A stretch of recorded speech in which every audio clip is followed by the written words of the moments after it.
Hola, buenos días, buenas tardes, buenas noches, cualquiera que sea la hora a la cual estáis viendo esto. Yo soy Sergio Salomón La Torre y esto es I más C, Imaginación y Creatividad.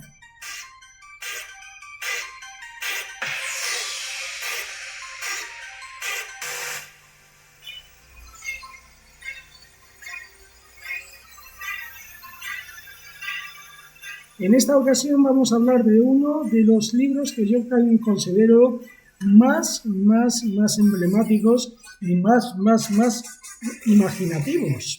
En esta primera versión vamos a dar un contexto exactamente de la zona, o sea, del libro en sí, más bien, no de la zona del libro, y que os va a encantar. O sea, imagino, yo he estado investigando y todo, y la verdad es que he descubierto muchas cosas nuevas, incluso recuperando justamente muchos de los elementos que teníamos y tal, y conversaciones, sobre todo de ese Codes, el libro más extraño del mundo, catalogado el libro más extraño del mundo y que más ha dado que hablar, ¿no?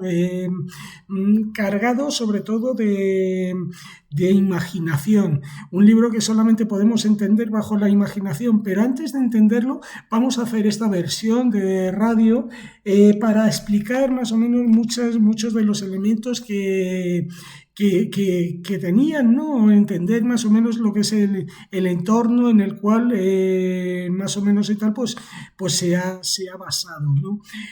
Como podemos observar, el libro Serafinianus o sea, el Codex Serafinianus, hecho por Luigi Serafini, ha dado que ver ha tenido muchas interpretaciones precisamente por eso. Él ha afirmado muchas veces y todo eso que bueno, que tampoco era una cosa, vamos, que tampoco tenía que tener tanto bombo y tal. No obstante, hasta la propia NSA le llegó a investigar justamente su lenguaje. Se decía que podían llegar a existir fórmulas atómicas dentro de esa encriptación, pero ningún lingüista, a pesar de lo que yo pensaba, ningún lingüista ha podido llegar a descubrir nada justamente ahí. ¿Qué es el Codex Serafinianus? Es un libro publicado por primera vez en 1981, aunque Luigi Serafini estuvo confeccionándolo desde 1976 al 78, creo recordar, y tiene unas 360 páginas llenas de ilustraciones surrealistas, criaturas imposibles y objetos extraños de plantas, máquinas que no existen, etcétera, ¿vale? Está escrito, él utiliza para ilustrarlo un alfabeto inventado, ¿vale? Que imita una escritura manuscrita, pero que no se corresponde a ningún idioma conocido, ¿vale? Lo cierto es que Luigi Serafini es un artista y arquitecto italiano nacido en Roma en 1949. Él sí se aisló parcialmente, lo cierto es que se aisló parcialmente mientras trabajaba en el libro, pero en plan, no en el plan místico esotérico que se piensa en toda la gente, se llegó a hablar hasta de que entraba en escritura automática y empezaba a dibujar todo, y de hecho yo alguna vez lo he propuesto así, pero me retracto porque realmente y tal, después de haber investigado la persona en sí, porque en su momento yo investigaba lo que es, más bien no me importaba tanto lo que eran las historias, ¿vale? Tanto como lo que es la persona en sí, ¿vale? O sea, tanto como es la obra, dar un enfoque imaginativo a la obra, ¿vale? Yo creo que su imaginación es equiparable perfectamente y cuando veáis a lo mejor en otro estilo, ¿no? Pero es equiparable a la imaginación que podía llegar a tener Walt Disney, o podía llegar a tener y todo eso hasta el mismísimo Tesla, ¿no?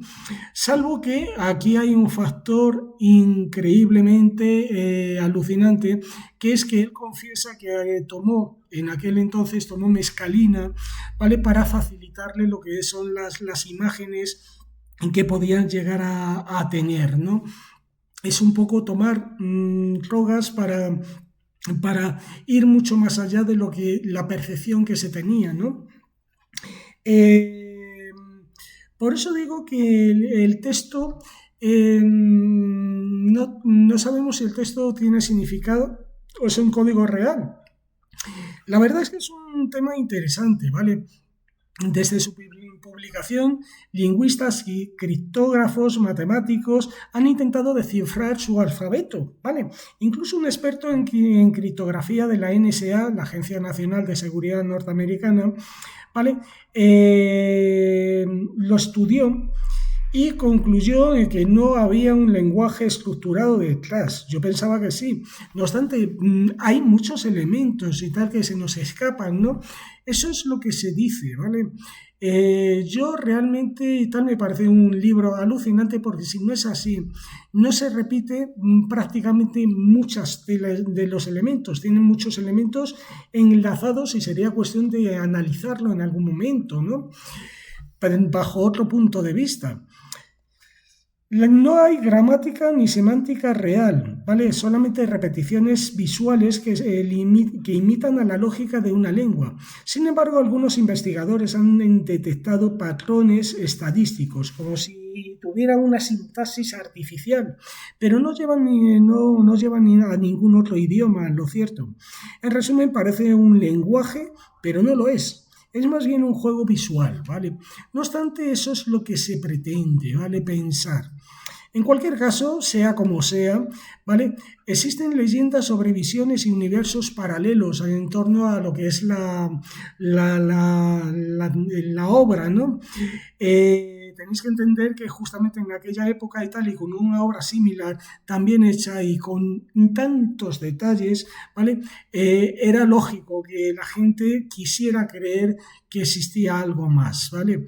No obstante, con el tiempo surgieron mitos que Serafini recibió. Las imágenes, o sea que existían mitos, perdón, que lo he dicho mal, existían mitos de que Serafini recibió las imágenes desde otro mundo o desde un universo paralelo como un medium, ¿vale?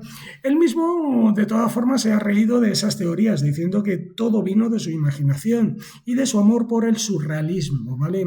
Su intención nunca fue hacer algo ocultista ni esotérico, aunque mucha gente lo ha interpretado de ese modo.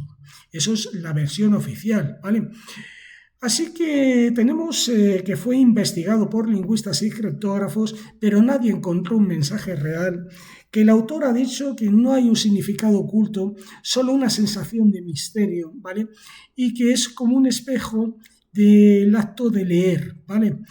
Parece tener un sentido, pero no se entiende, ¿vale? Visualmente es riquísimo, una mezcla la ciencia, el arte, la fantasía, por eso sigue fascinando a la gente, ¿vale? No obstante, si existen cosas, ¿vale? Muy interesantes, ¿vale? Como que el Codex funciona como un espejo de la imaginación. Aunque Serafini insiste en que no hay un mensaje literal, el libro está lleno de microhistorias visuales que parecen narrar procesos evolutivos sociales. Primero aparecen plantas, ¿vale? Pero no como las conocemos, ¿vale? Parecen mutaciones o experimentos biológicos que van mucho más allá de la naturaleza terrícola, ¿vale? Por llamarlo de alguna manera. Luego se ven formas híbridas, plantas con órganos mecánicos, máquinas con rasgos vivos, objetos cotidianos dotados de expresiones, como ese bolígrafo con cara y patas, ¿vale? Que ya veréis, ¿vale? Es como si todo ese mundo tuviera alma. Después surgen animales deformados incompletos, ¿vale? Como el pollo, que aparece un pollito con la cabeza pero sin el cuerpo, o los peces que vuelan en extraños espacios, ¿vale? Pero más tarde aparecen criaturas humanoides, sociedades enteras que siguen rituales incomprensibles, ¿vale? Como si hubiera una cultura en proceso de descubrirse a sí misma. Está claro que vais a ver que entrando dentro de ese universo, porque estamos hablando de un universo desde un punto de vista de lo que realmente existe, ¿vale? De lo que verdaderamente es real, ¿vale? Y desde un punto de vista teniendo en cuenta que vamos a utilizar la imaginación cuando hagamos su análisis, ¿vale? Así que me gustaría que, antes de zambullirnos en el libro, ¿vale? Nos demos cuenta exactamente de cuál era la intención de Serafini, ¿vale? Porque se ha hablado mucho de él y es uno de los personajes más interesantes en cuanto a lo que es el misterio, etcétera y tal, porque a la gente le gusta creer cosas raras, ¿vale? Sin embargo, hay algunas veces que las cosas raras pueden existir o no existir, pero esa obra, ese pedazo de obra, solamente nacido de la imaginación, solamente se puede desvelar con la imaginación. Por otro lado y tal, decimos que, bueno, que en cierto, o podríamos decir, ¿vale? Que el primer bloque del libro habla sobre la biología fantástica de ese universo paralelo. En el segundo bloque introduce artefactos, objetos animados como la materia, no sé, como si esa materia que aparece, que vais a ver que aparece y que cobra vida, ¿vale? Que tiene vida. Y por otro lado, ya en tercer lugar y tal, el tercer bloque se centra en la sociedad, una sociedad y cultura de seres, sus ritos y sus juegos. Al final todo se funde en una sensación de que ese mundo está en constante mutación, nunca acabado, ¿vale? Siempre, siempre en constante mutación. He pedido lo que es una interpretación de expertos, ¿no? Y me dicen que sí, que su lectura es de una civilización que se explora a sí misma, mezclando lo orgánico con lo inorgánico, para crear formas nuevas de vida. Y es perfectamente compatible con la obra, ¿vale? Aunque Serafini no haya escrito con una narrativa lineal, el inconsciente colectivo siempre tiende a buscar historias. Y las imágenes del Codes son tan ricas que inevitablemente las construimos. En eso contactan muy bien. Incluso cuando veáis exactamente la obra, os vais a sumergir en un universo serafiniano imaginativo, pero un universo que nos deja un sabor de boca realmente increíble.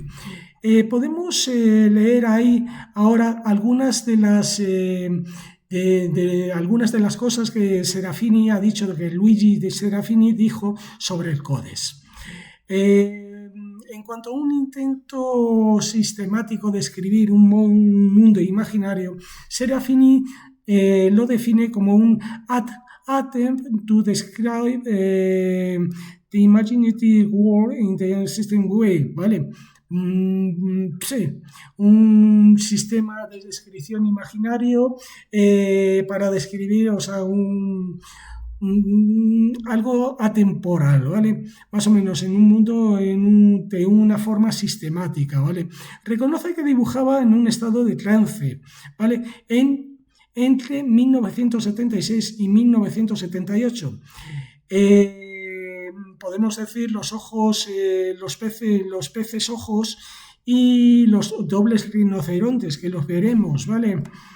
Luego también en cuanto a la escritura automática sin significado oculto, ¿vale? En su charla de Oxford, el 11 de mayo del 2009, dijo que la escritura es asémica, es decir, que no tiene significado, y su creación fue similar a la escritura automática, ¿vale? Fue un recurso para generar la impresión de un lenguaje que los niños no entienden pero que saben que tiene sentido. Declaró, muchos creen que he ocultado fórmulas atómicas, mensajes extraterrestres. Es muy raro. La escritura no significa nada, es arte. Efectivamente, dice que es arte y es arte porque sigue un estilo, dentro del concept art, sigue un estilo orgánico al 100%, ¿vale? Totalmente curva, ¿vale? Podemos decir que lo que es la enciclopedia, porque es una enciclopedia fantástica en 2 secciones, ¿vale? Nosotros vamos a ver las dos. En diversos textos como Hipertextual o Wikipedia se explica que contiene 11 capítulos en 2 secciones. Primero, la flora, la fauna, la física, la química de ese universo. Y en la segunda, la cultura, la historia, la alimentación, los juegos y la arquitectura. Hay títulos funcionales como el de la Enciclopedia Real que refuerzan la idea de que es un mundo coherente, aunque ficticio. En relación a la infancia y la lectura, como explicó en múltiples entrevistas en Pixar Writing, lo que es Oxford, Wired, su objetivo era revivir esa sensación infantil de hojear un libro sin entenderlo, pero sintiendo que tenía coherencia. Wired lo definía como un experimento similar al test de Rorschach. Cada lector proyecta lo que quiere ver. Podemos decir, y todo eso, por ejemplo, mencionar algunas cositas, ¿vale? Como que son, por ejemplo, que entre 1976 y 1978, Luigi Serafini se aísla en un estudio de Roma y comienza a dibujar lo que él llama un intento de escribir sistemáticamente el mundo imaginario. También creó un alfabeto que describe como la escritura automática y sin significado real, solo para que los niños sientan que hay lógica sin entender nada. La estructura de la enciclopedia es que está dividida en 11 capítulos. Primero se presenta, como hemos dicho, la flora, la fauna de ese universo y después sus leyes físicas y químicas, máquinas y finalmente explora su cultura y juegos. Esa parte para mí, para mi gusto, es la más interesante. Es una parte que además descubrimos un universo que yo proyecto de alguna manera y todo eso o interpreto desde la propia imaginación, ¿vale? Como un universo lleno de una cultura que ha sido capaz o busca, porque todo el libro es una historia, no son secciones separadas, te están contando una historia, y busca desde un principio, ¿vale? Crear vida, ¿vale? Conseguir crear la vida, crear nuevas formas de vida, hacer que lo inorgánico tenga vida. A partir de ahí, injertarla en lo orgánico, a partir de ahí, injertar orgánico en formas inorgánicas y a partir de ahí todo eso, embeberlo en uno mismo, en la propia cultura, en los propios seres de esa cultura. El resultado es asombroso, es una mezcla además brutal de imaginación, ¿vale? Como en un test de Rorschach, es un protoblog. Serafini deja que el lector pinte significados sobre sus imágenes. Él mismo ha dicho que la escritura es un juego y no hay fórmulas atómicas ni mensajes alienígenas, es arte.